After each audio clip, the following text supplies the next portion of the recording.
Infiltration की कोशिशें की जा रही थी। कितने दिनों से यह सिलसिला लगातार जारी था, लेकिन कई आतंकवादियों को इसमें ढेर भी किया गया। इससे पहले पीर पंचाल रेंज में जो आतंकवादियों के साथ एक लंबी मुठभेड़ चली, सर्च ऑपरेशन बड़े पैमाने पर चला, कम से कम 5 आतंकवादी उसमें ढेर किए गए। बीते कल उरी सेक्टर में 2 आतंकवादियों को ढेर किया गया और अब खबर निकल कर आई है बसंतगढ़ से, उधमपुर का इलाका है, जंगली इलाका, और यहां से खबर निकल कर आई है कि यहां पर आतंकवादियों के साथ मुठभेड़ शुरू हो चुकी है। इस वक्त की बड़ी खबर आपको बता रहे हैं, जहां उधमपुर में आतंकवादियों के साथ मुठभेड़ शुरू हुई है।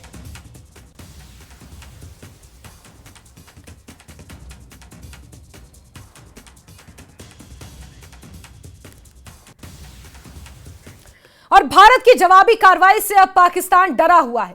पाकिस्तान ने अपनी नेवी को अलर्ट मोड पर रख दिया है। पाकिस्तान की नौसेना ने अरब सागर में अभ्यास भी शुरू कर दिया है। पाकिस्तान अरब सागर में 2 दिन की फायरिंग वार्निंग पाकिस्तान की तरफ से जारी की गई है।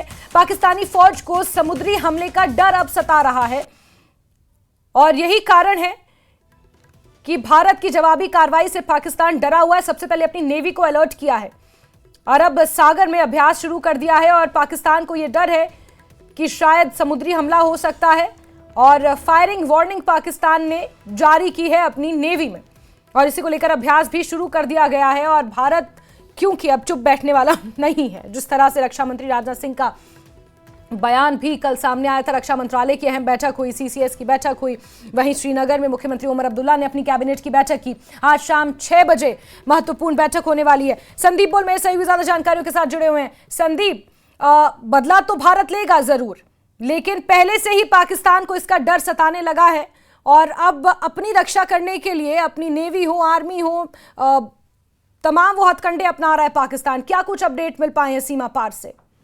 जैस्मिन, जिस दिन से ये अटैक हुआ उसके बाद से पाकिस्तान ने अपने पूरे एलओसी पर अपनी तरफ पीओके में हाई अलर्ट जारी किया है और सारे जो वहाँ पे सैनिक हैं उनको कहा गया है कि खुली जगह पे ना खड़े हों और बहुत ज्यादा सतर्क रहें। अब चूंकि ये लैंड बाउंड्री है और यहाँ पे ऑलरेडी भारतीय सेना की तरफ से सर्जिकल स्ट्राइक और एयर स्ट्राइक की जा चुकी है। अब पाकिस्तान को इस बात का डर सता रहा है कि ये जो पहलगाम में जो अटैक हुआ उसके बाद अगला हमला नेवी की तरफ से ना हो, लिहाजा उसने अपने आप को तैयार करना शुरू किया है और एक लाइव फायरिंग एक्सरसाइज कर रहा है वो, जो कि अरब सागर में है।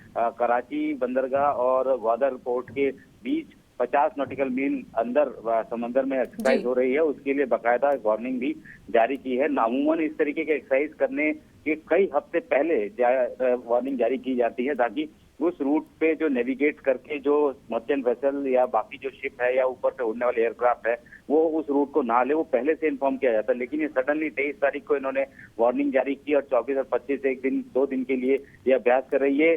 उसी तरफ इशारा कर रहे हैं कि पाकिस्तान जो है वो अब इस खौफ में है कि कहीं बिल्कुल। अच्छा संदीप, एक महत्वपूर्ण बात यहाँ पर यह है कि जब प्रतिक्रियाएं आ रही थी बहुत सारे देशों की, उसमें पाकिस्तान की तरफ से भी प्रतिक्रिया आई थी और पाकिस्तान ने यह कहा था कि इस हमले से हमारा कोई लेना देना नहीं है और पाकिस्तान का इस हमले में कोई हाथ नहीं है। अगर पाकिस्तान अपनी इस बात पर अडिग रहता तो फिर अपनी सेनाओं को इस तरह से सतर्क रहने की और फायरिंग वार्निंग नहीं जारी करता, तो क्या हम इसे चोर की दाढ़ी में तिनका के समान माने?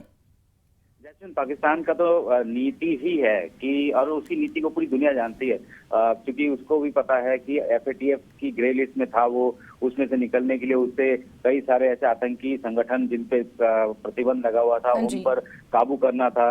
कश्मीर में भी जो अटैक करने थे तो उसने नए संगठन बनाए, नए संगठन नाम दिए और उसके बाद एक्टिविटी उसने करनी शुरू की। और पहली बारी में ही ये पता था कि पाकिस्तान तो हमेशा से यही इसी तरीके से पल्ला झाड़ेगा कि ये हमारा नहीं है। वहाँ जो अंदर जो कश्मीर में जितने भी जो नाराज यूथ है उन्होंने हथियार उठाया है, लेकिन सारी दुनिया जानती है कि टीआरएफ जो है वो लश्कर का एक आउटफिट है और वो ही उसको बिल्कुल संदीप। और जिस तरह से पाकिस्तान ने अब अपनी नेवी को मुस्तैद कर दिया है, डर तो पाकिस्तान को सता ही रहा है और डरना भी चाहिए पाकिस्तान को। बहुत शुक्रिया संदीप जुड़ने के लिए हमारे साथ। तो पाकिस्तान ने अपनी नौसेना का अभ्यास शुरू कर दिया है, फायरिंग वार्निंग जारी कर दी है, अरब सागर में अपनी सेना को सतर्क रहने को कहा है। वहीं आतंक के खिलाफ पूरा देश एकजुट नजर आ रहा है।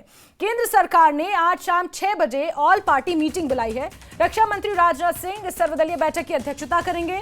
गृह मंत्री अमित शाह इसमें ब्रीफ करेंगे। खड़गे और राहुल गांधी भी बैठक में शामिल हो सकते हैं। तो आतंकवाद एक ऐसा मोर्चा है जहां पूरा देश एक साथ खड़ा हुआ नजर आ रहा है।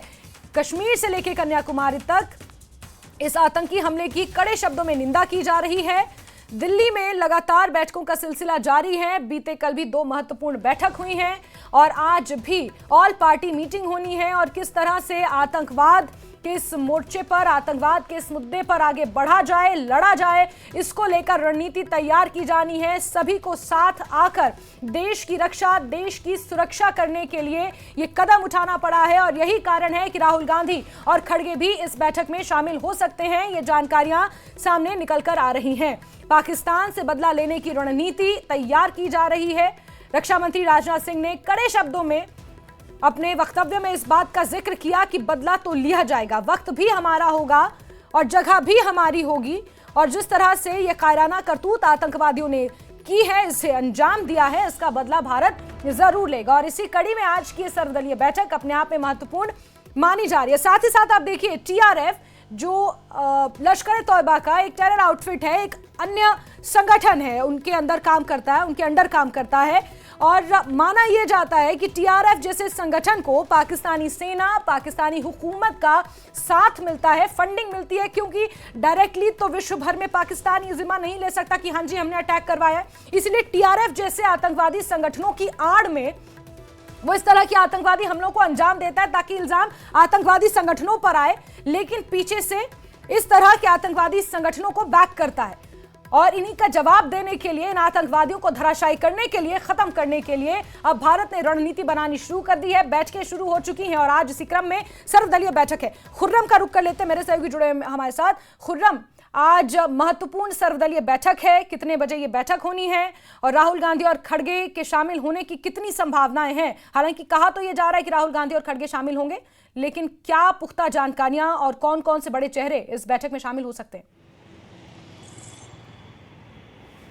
देखिए, भारत सरकार ने क्योंकि सर्वदलीय बैठक बुलाई है और देश पर इतना बड़ा जो आतंकवादी हमला हुआ है उसको लेकर भारत सरकार ने जिस तरीके के कदम उठाए हैं, उन तमाम चीज़ों को लेकर जो देश का विपक्ष है, जो तमाम पॉलिटिकल पार्टियां हैं, उनको इस तरीके से ब्रीफ किया जाएगा और भारत सरकार के फैसलों से एक तरीके से अवगत कराया जाएगा, जो फैसले अवगत कराया जा सकता है। आप देखें कि जहाँ तक राहुल गांधी की बात है, राहुल गांधी क्योंकि अमेरिका में थे, वो अपना दौरा छोटा करके वो लौट आए हैं। आज CWC की मीटिंग है, कांग्रेस उसमें सीधे तौर पर जो लोग पहलगाम हमले में जो मारे गए हैं, जिनकी मौत हुई है, उनको श्रद्धांजलि देगी और साथ ही साथ एक जो बड़ी रणनीति है उसको लेकर वो उस रणनीति पर भी चर्चा करेगी कि भारत की रणनीति क्या होनी चाहिए। सुरक्षा नीति को लेकर के बातचीत की जाएगी और पहलगाम हमला को लेकर जो है सीधे तौर पर इस पूरी बैठक में चर्चा की जाएगी।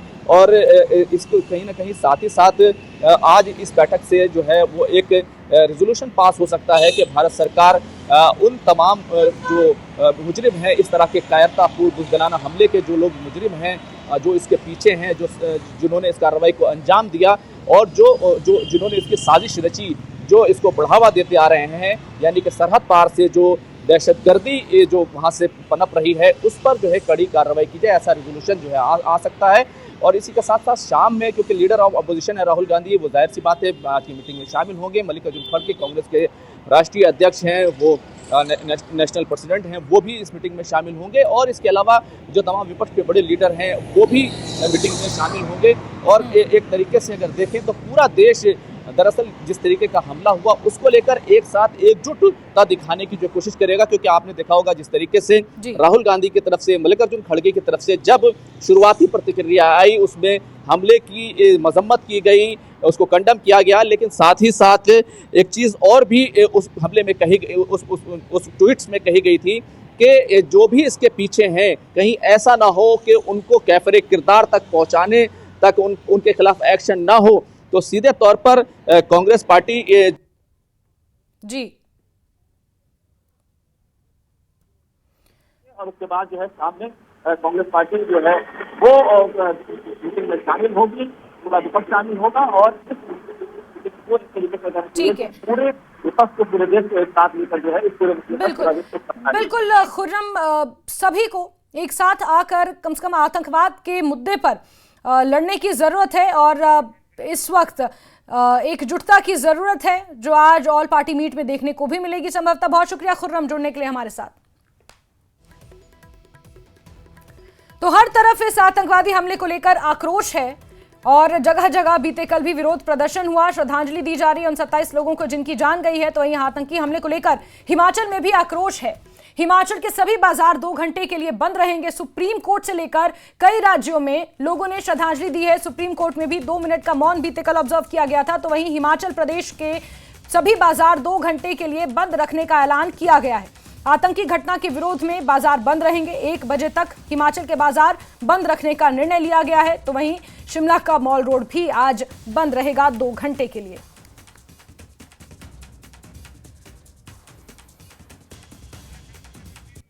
और रणबीर हमारे साथ जुड़े हुए हैं राजधानी शिमला से। रणबीर, कुछ ऐसे राज्य जहां अलर्ट जारी किया गया, कहीं कहीं विरोध प्रदर्शन हुए और इस हमले की कड़े शब्दों में निंदा की जा रही है और आज हिमाचल प्रदेश के बाजार भी